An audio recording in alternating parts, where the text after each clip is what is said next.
Hello and welcome to FedScoop TV. I'm Jake Williams. Today we're here at VMware's Public Sector Innovation Summit, and we're joined by Deputy Secretary of Technology for the Commonwealth of Virginia, Tony Fung. Tony, thanks for being here. Thank you for having me. So Tony, to start, tell me a little bit about your role as Deputy Secretary of Technology. Sure.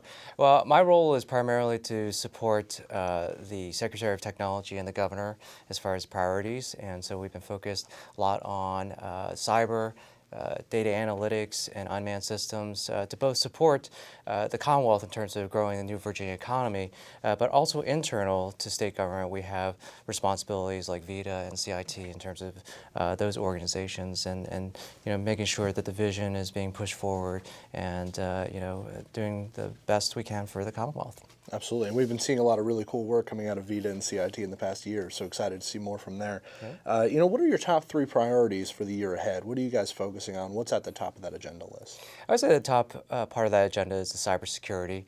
Definitely data analytics, where I've applied a lot of focus, is another area where I see that probably similar to cyber maybe 4 to 5 years ago, there's a lot of buzz, there's a lot of interest, and now I think we're seeing some of the value that's coming out of data analytics.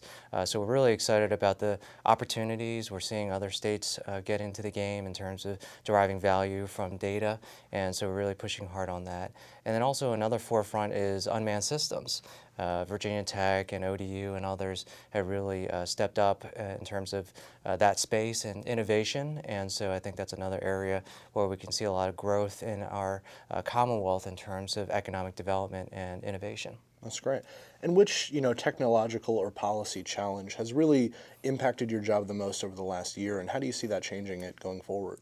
Yeah, I would say that the open data space in terms of policies and the movement itself has really gained a lot of momentum, and I think that really, for government, really pushes the envelope in terms of being able to break down the silos, gain the value from data, and from both internal state government, how can we more effectively share and use data where appropriate to gain value, but also providing it to the public. I firmly believe that in terms of open data, the greatest value is to increase the trust that citizens have in government, and that transparency, that sharing of information, driving conversations, citizen engagement is tremendous as far as an opportunity. That's great. And lastly, tell me one way that you're driving innovation across your department.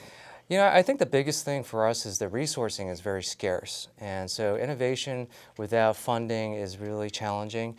We've got recently some funding through the General Assembly and legislation, but really I think that we're trying to do as much as we can with what we have, and so I think that states and localities should look to their existing resources, like the universities and the two-year schools and others, being able to leverage those assets to drive innovation and pushing more value. And so we're doing that quite a bit with the universities that we have. Has been tremendous. It's a success for us because we get to leverage the expertise and infrastructure of the universities on cutting-edge projects, and also the students and the faculty get some real-world experience in terms of challenges that their Commonwealth is facing. So it's been a win-win for us.